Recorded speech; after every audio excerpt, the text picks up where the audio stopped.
Je me présente, je suis Haïdé Bernard, pour ceux qui ne me connaissent pas, je suis artiste visuel papier, c'est-à-dire que je crée mon papier à partir des plantes que je transforme en fibres de cellulose.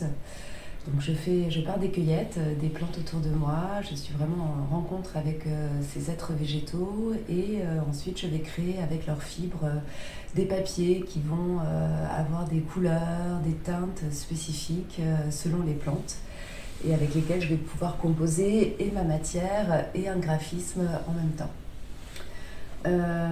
Je transmets à travers la calligraphie.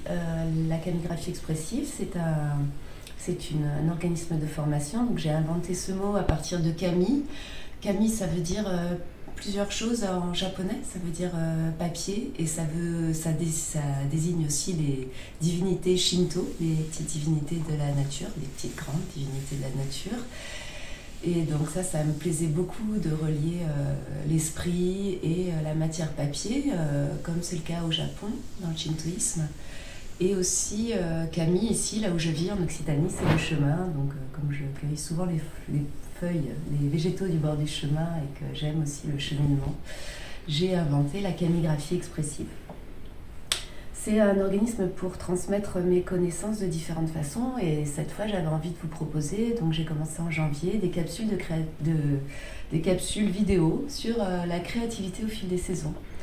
Parce que, avec ma façon d'être proche des plantes, j'ai remarqué qu'il y a une saisonnalité, en fait, de la créativité, qu'on peut retrouver tout le long de l'année, puis qu'on peut retrouver aussi d'une certaine façon dans chaque décision qu'on prend, que ce soit sur quelques semaines, même quelques heures. Il y a toujours comme ça une montée et puis une redescente de la créativité qui fait que les choses s'engagent et se prennent. Donc là, on est au mois de mai. Et donc la créativité, évidemment, c'est pas que pour les artistes, mais je vous en parle en tant qu'artiste, mais c'est pour tous, puisque chaque choix est un choix créatif et définit en fait qui vous êtes, ce que vous faites et ce que vous êtes. Donc ça appartient à tout le monde.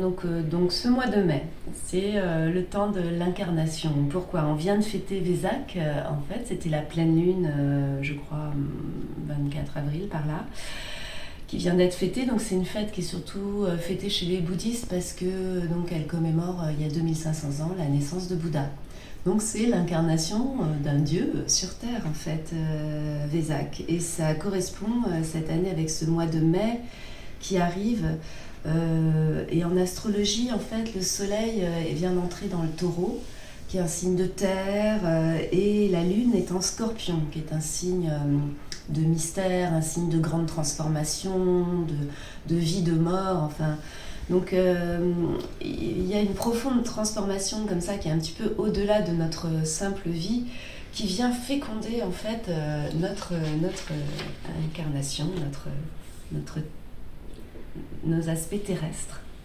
C'est comme si l'énergie du ciel venait féconder la terre de son mystère.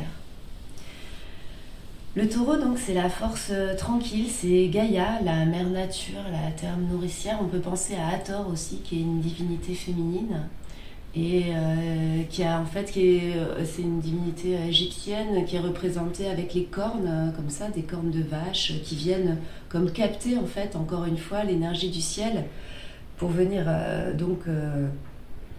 nourrir en fait cette déesse qui est donc représentée avec une tête de vache comme si elle était nourricière. C'est à nouveau une déesse de la nature, de la terre nourricière. C'est aussi un signe, on est là au cœur de la saison du printemps, au mois de mai, on n'est plus en avril où on débutait, on s'engageait et il y avait une certaine fragilité. Là, le temps se réchauffe. L'air se réchauffe, les océans, la masse de terre, même s'il y a certains ajustements climatiques avec les masses glaciales et les courants d'eau froide et chaude qui s'ajustent et qui nous amènent tout d'un coup très froid et très chaud encore ces jours-ci.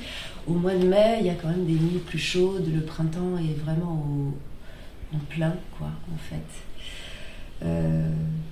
Donc c'est le moment de s'attacher à prendre soin Donc dans la nature, la végétation, la sève là, qui est très abondante, commence à vraiment nourrir les feuilles. Les canards qui sont dans ma rivière, à côté dans l'Aude, on fait naître des petits canetons qui les suivent, ils prennent soin. Il y a les deux, le père et la mère, qui sont là pour entourer les petits canetons. Donc tout ce qui est engagé, tout ce qui est là, doit vraiment être nourri. Vous pouvez vous poser la question comment prendre soin de moi, qu'est-ce qui me nourrit, de quoi j'ai envie de me nourrir, comment j'ai envie de nourrir mes projets, de les accompagner. Et aussi, finalement, en quoi cela et en quoi je peux prendre soin du monde. Hein, c'est vraiment la période où prendre soin. Dans mon travail de calligraphie dans la nature en ce moment, donc comme je vous disais, les aubiers sont chargés de sève, ils sont difficiles à nettoyer, donc c'est plus le moment comme en hiver de récolter les aubiers des petits rejets d'arbres.